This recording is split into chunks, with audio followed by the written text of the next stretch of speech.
Hey, I'm Jason Frizzell. I'm the manager of Roanoke. On top of managing them, I manage a few other artists, not specifically in folk Americana, but in pop and in rock as well. I grew up loving music. I wanted to be a rock star, but learned pretty quickly that I'm not talented enough to actually do that, but I love the business side of it.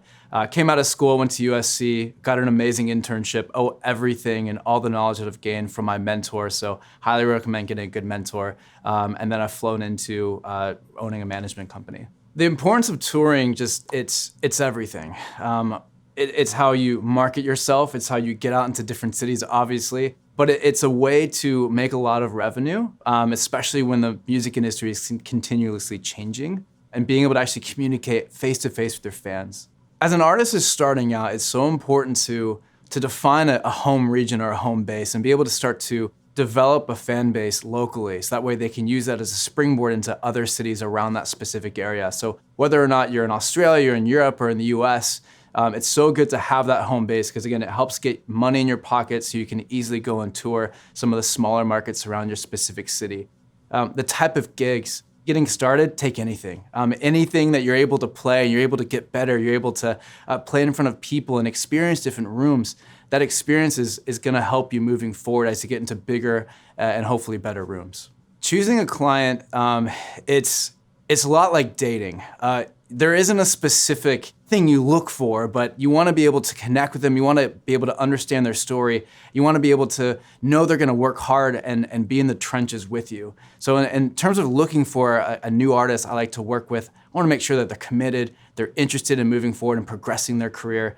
They're gonna work incredibly hard at that, and they realize that it's a commitment of time on their end. Similar to athletes, they're training every day, multiple hours a day. I want my artists to be considering themselves, even if they have other jobs, to be full-time music, be able to practice and perform and record and always be writing, and being able to dive into kind of any sort of situation that allows them to grow. The festival circuit and scene, I personally think it's incredible to get into some of those bigger stages and arenas. On top of playing in front of a really large, diverse crowd, you're able to network and meet some artists that you might not typically tour with. You think about the Lollapaloozas, they have hip hop acts, they have rock acts, they have pop acts, and so you're able to network and meet other people. You're able to play in front of different audiences you typically wouldn't play for. You're also able to play in front of a very large audience, so it's really great for social media after the fact. It's great for building content after the fact you can post about and market about afterwards as well. So I love festivals. They're a little bit harder to get into, especially in the early going, but if you're able to get in some festivals early, it's gonna help you develop that ability to play on some of these bigger stages as you grow your career. In the process of developing as a band, as you're building out your team, it's really important to recognize that the people you're bringing on board, they're gonna be investing their time and their resources into you, so you need to be prepared to have that investment be made in you. So being able to have a full live performance is really important. And then being able to take that to an agent and pitch yourself is hyper important if you don't have a manager doing that for you. I think it's really important to realize that on day one, maybe you don't need an agent. Maybe you need to help book yourself and learn a little bit about that side of the industry before you go to a CAA or whatever type of agency you might want to be working with. But finding an agent early on can really help grow your career, but I think there needs to be a realization that they're gonna be investing time in you, so you need to be ready for that step and being able to get on the road, potentially full time, whenever that agent's able to begin booking those types of tours. Picking an agent can be really fun, but also a little bit everywhere, because you wanna be able to develop a relationship with your agent, and this is coming from a manager's perspective.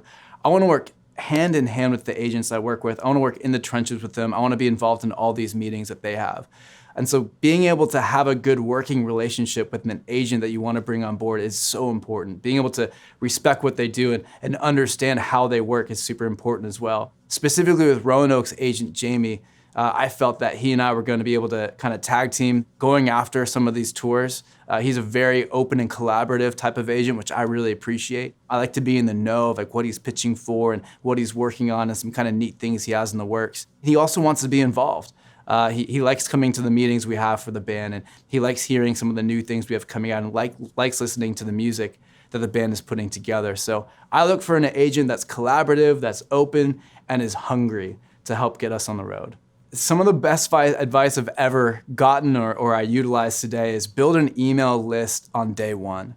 Your email list is your direct to consumer, your direct to fan. Facebook and Spotify and all these different social media channels you can use to go and acquire new fans, they're great, but you have to pay for those outlets. So the first time you play a show, have an email list ready, start to build that, because that's your direct to consumer way to get in front of people. You don't have to pay for that. So I would highly recommend building an email list as you start your touring process.